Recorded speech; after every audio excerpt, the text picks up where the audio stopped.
Hey everybody, this is Sheets, and we're going to be going over UFC 309 from Madison Square Garden, which takes place this Saturday.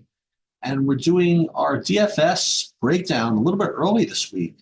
And for no other reason than I think I have an idea of what to do.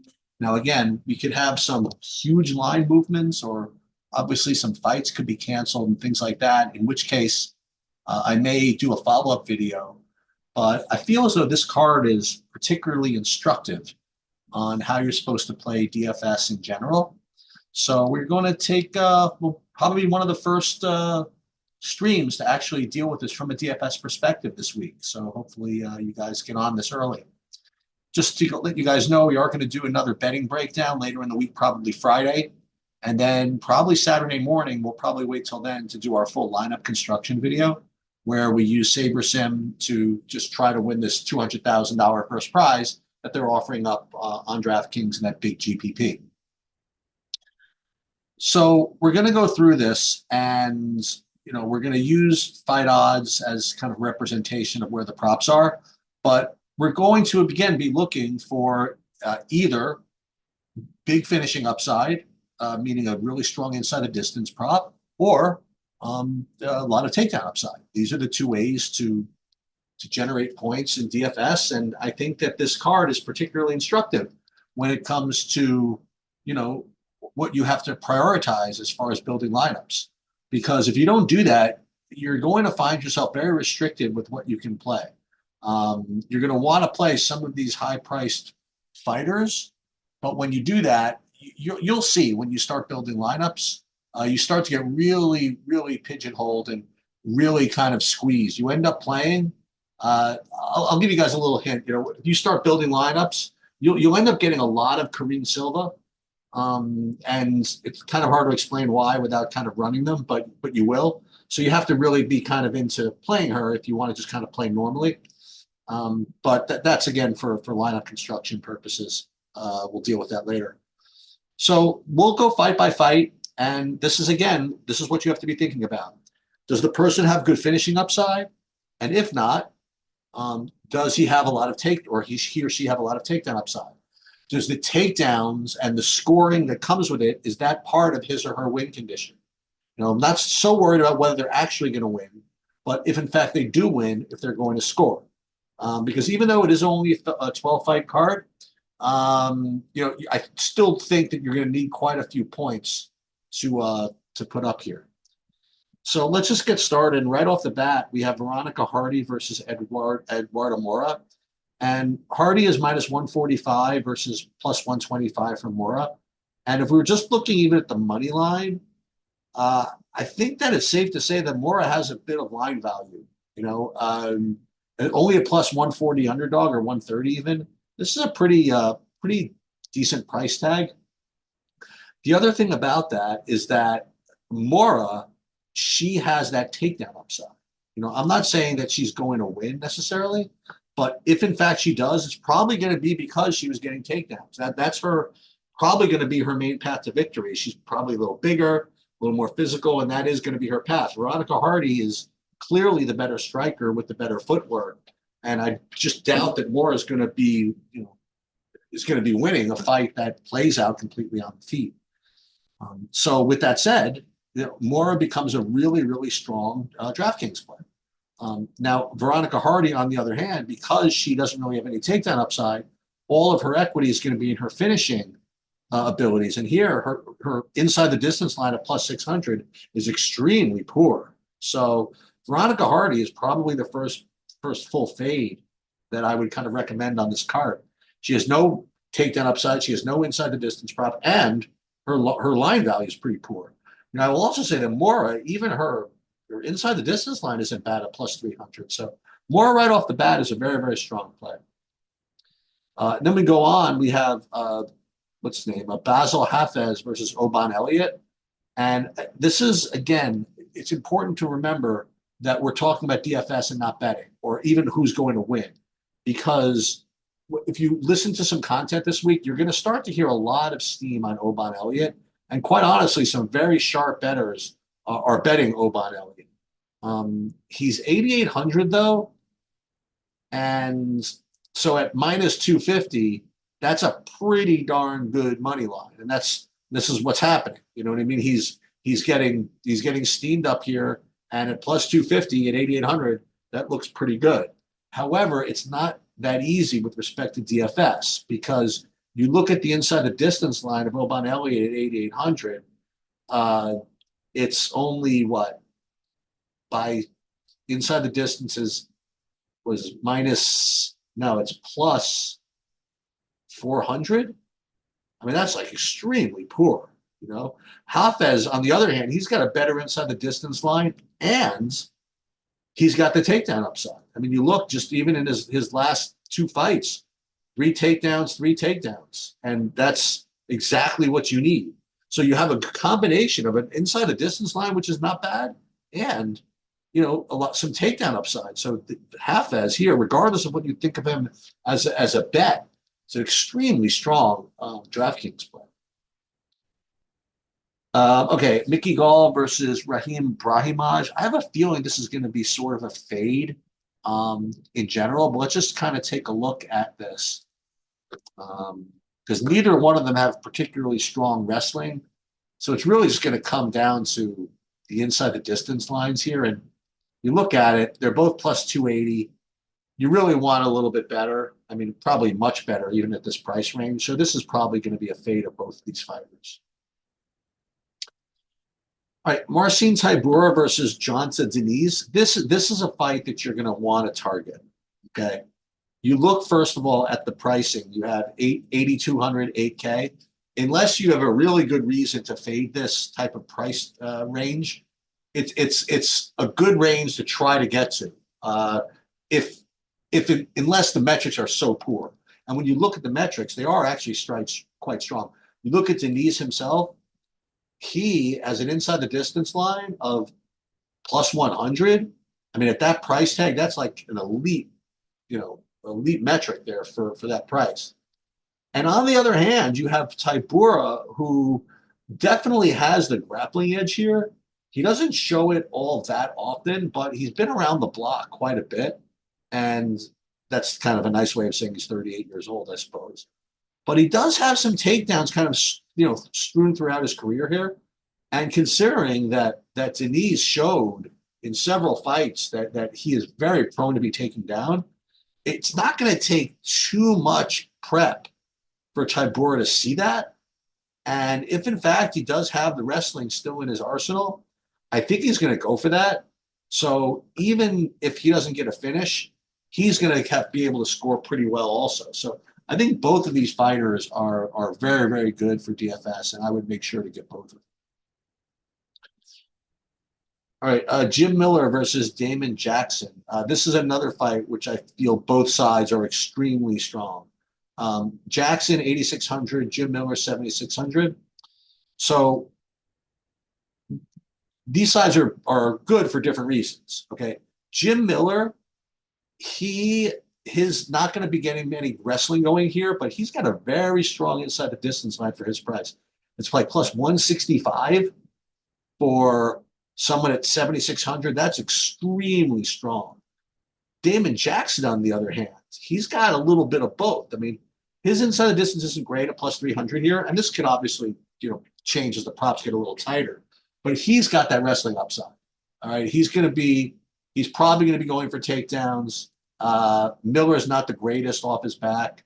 You see Damon Jackson, his last fight was kind of tough. You have Damon Jackson against Chepe Mariscal, who's probably a better grappler than he is. And even still, he was able to get a takedown and a reversal. But before that, it was three takedowns. Okay.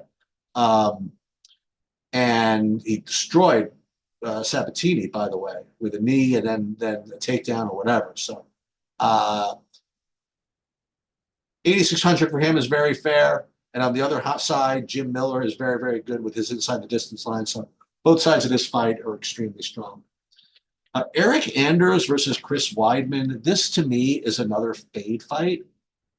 I mean, one thing about Chris Weidman, even though, he's obviously old or whatever, he does have really good takedown defense. So Eric Anders, I guess you could see a path for him trying for some takedowns, I think that's going to be pretty quick for him to see that that's not working.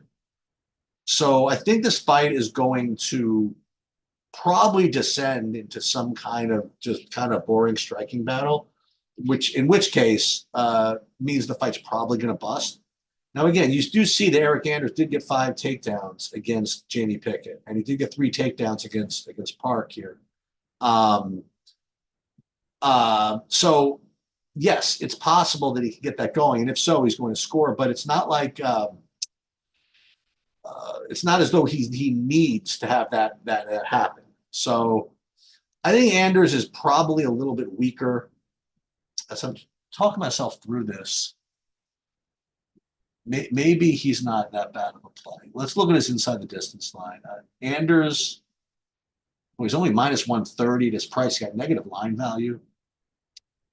Anders inside plus 285. I mean, is this any worse than Damon Jackson? I guess not. I mean, I feel as though it should be, but I guess it isn't. So I guess Anders is okay here. I have this feeling that he's going to just not get the takedowns, and then it's just going to be some like clinch, just boring fight. Weidman plus 375. That I mean, I'm probably playing zero of him, but so yeah, I guess Anders is sort of in play. All right, Marcus McGee versus Jonathan Martinez. So you have a minus 135 plus 115. And as far as the pricing goes on DraftKings, 8,400, 7,800 is relatively fair, but all of the DraftKings scoring upside is in the McGee side.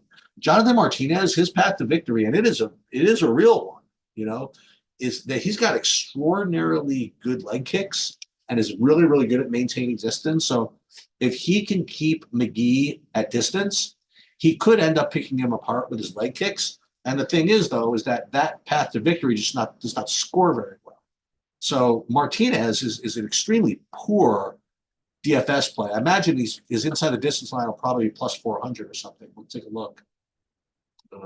Martinez inside plus 475. You can't play that. On the other hand, you have McGee with a very strong plus 185 inside the distance line, plus he's got takedown upside. So of these two fighters, I mean, McGee is clearly the DFS side, and Martinez is probably a full fade. Okay, moving on, we have Mauricio Rufy at 9,600. So at 9,600, remember what you need. I mean, you're going to need a first round finish, or at the very least, a bunch of takedowns and control time with, you know what I mean, with hopefully a second round finish. In his most recent fight, he didn't have a takedown. He had a knockdown and just basically a big KO of Malarkey, but he wasn't even that big of a favorite. It's I don't know. It's pretty interesting. Let's take a look at some of his other history here. Here he was plus 180. Oh, I know what happened. Was this he was minus 265. I guess it was was this the replacement fighter thing? Is that why he wasn't that expensive? I have to remember that. TKO. So he does have a lot of he does have a lot of KOs, but no takedown upside. So what this means is that he's got to get him out of there in the first round. So let's go back and see what those props look like.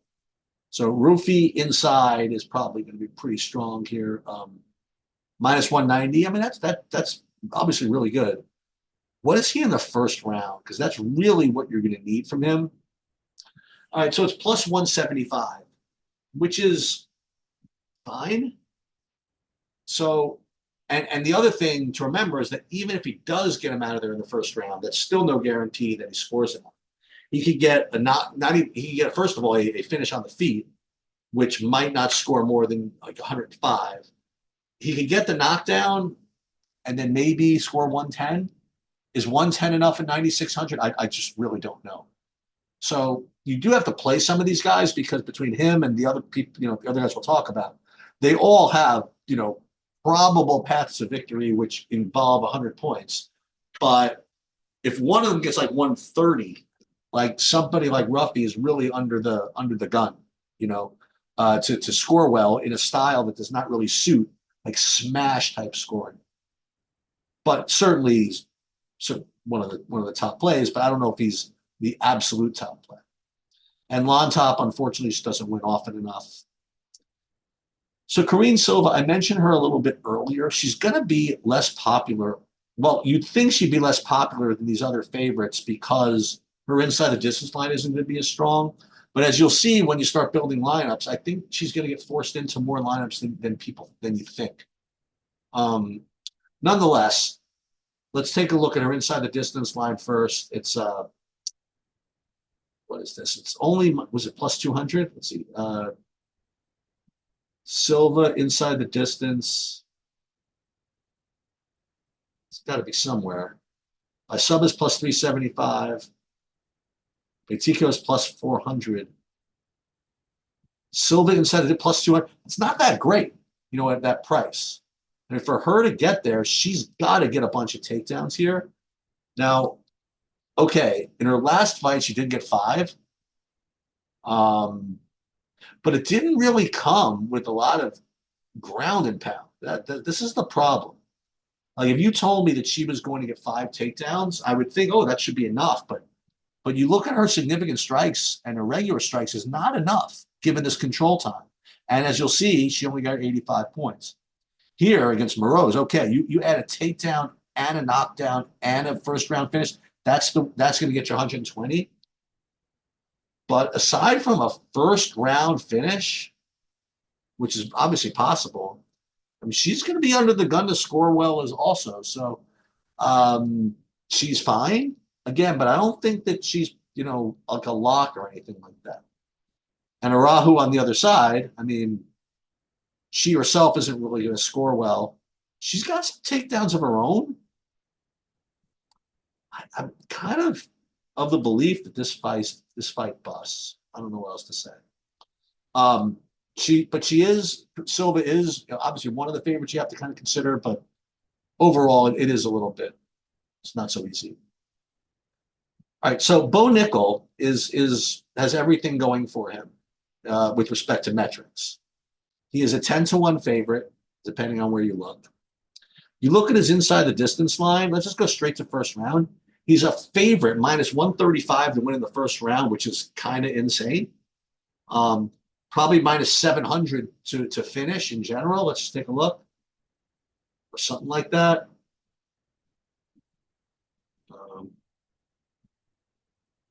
Nickel inside is going to be, I mean, it's somewhere. It's a lot. Let's put it that way. He's a big favorite to finish. So he's got all that going for him, not to mention the fact that he's got takedowns being a world championship wrestler. Okay. He's got everything going for him except for his price, right? So he's 9,800. Yes, for him to get there, I mean, he's going to need, what's he going to need? So he's going to need one of the following. He's going to need to either score 130 or, this is a big or, because this could happen. He can outscore all the other guys below him, like be just the top scorer, and have some underdogs win. Because if in fact he's the highest scorer, then it doesn't really matter if he's 9,800 if you could put him in your lineups. You know what I mean? So if in fact like you get some of these other underdogs come in, like Mora or Hafez or who else? Miller, something like that. And you can afford to get to Bo Nickel, then the 9,800 really isn't going to matter as long as he outscores these other fighters with the with similar, although not as strong upside. So yes, I am going to be playing him. There are going to be lineups where I can get to him, and yeah, that's it. Okay, we're now at the now as far as Paul Craig goes. Okay, I know it seems like such a big line, minus 1,200. And you see Paul Craig, and he's gotten some subs. He subbed Ankalaev, who could be the world champion one day. He destroyed Andre Muniz as a big underdog, including beating him on the feet. So it's tempting. I mean, it's tempting to just take a shot at Craig. But remember, DFS is different. DFS, you're supposed to just presume that the line is correct. If the line is correct, and it's only going to win this 10% of the time, uh, it's probably not worth playing. I probably can't help myself, and I'll end up playing them anyway. But as far as the metrics go, you really shouldn't be playing 10 to 1 underdogs. All right. This next one is probably the most intriguing fight on the card from DFS because I, I can see why you'd want to play someone from this fight.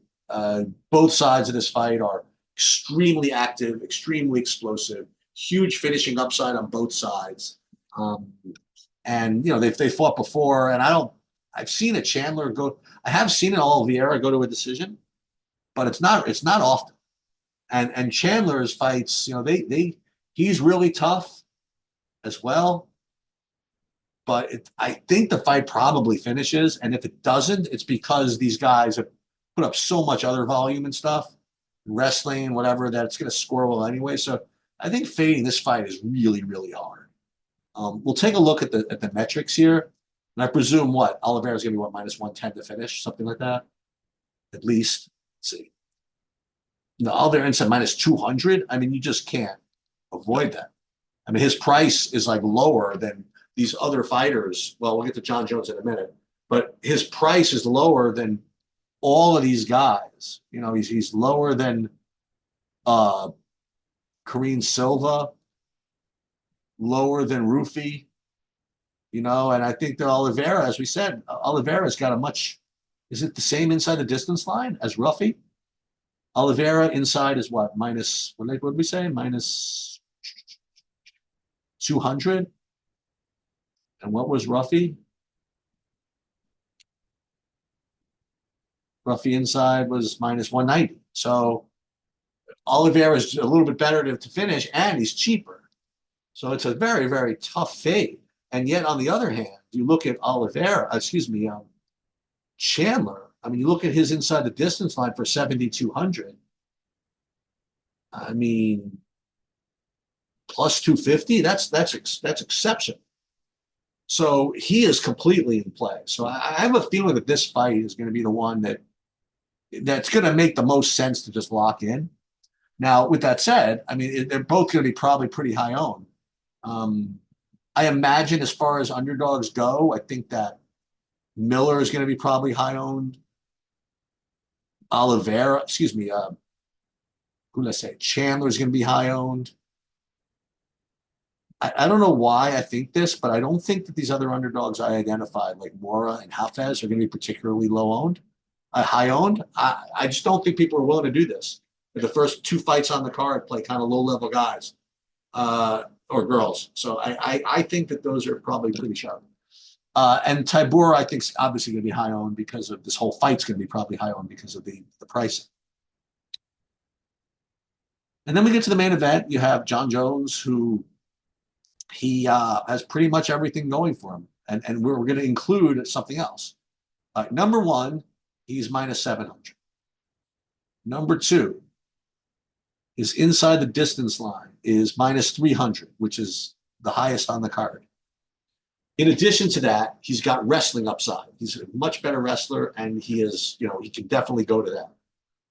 And if that wasn't enough, he has 5 rounds to work with. So he's literally got everything going for him as far as metrics go. The only thing is his price. But I mean, compare him to Ruffy, for example. I mean, he's definitely be a better price than Ruffy.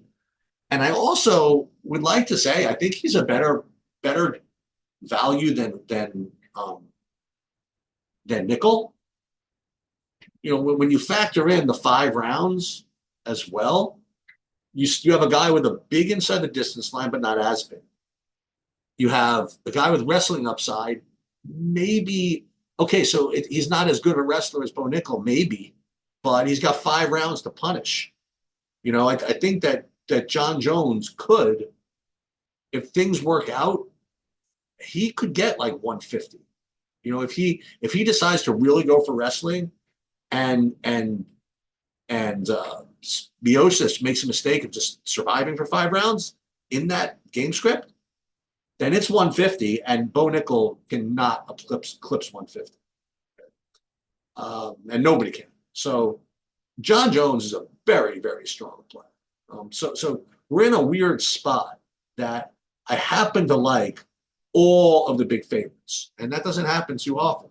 I usually are kind of like love this mid range stuff, but these guys have such incredible metrics. Even Ruffy, who I just basically was kind of trashing compared to other fighters, his metrics are insane.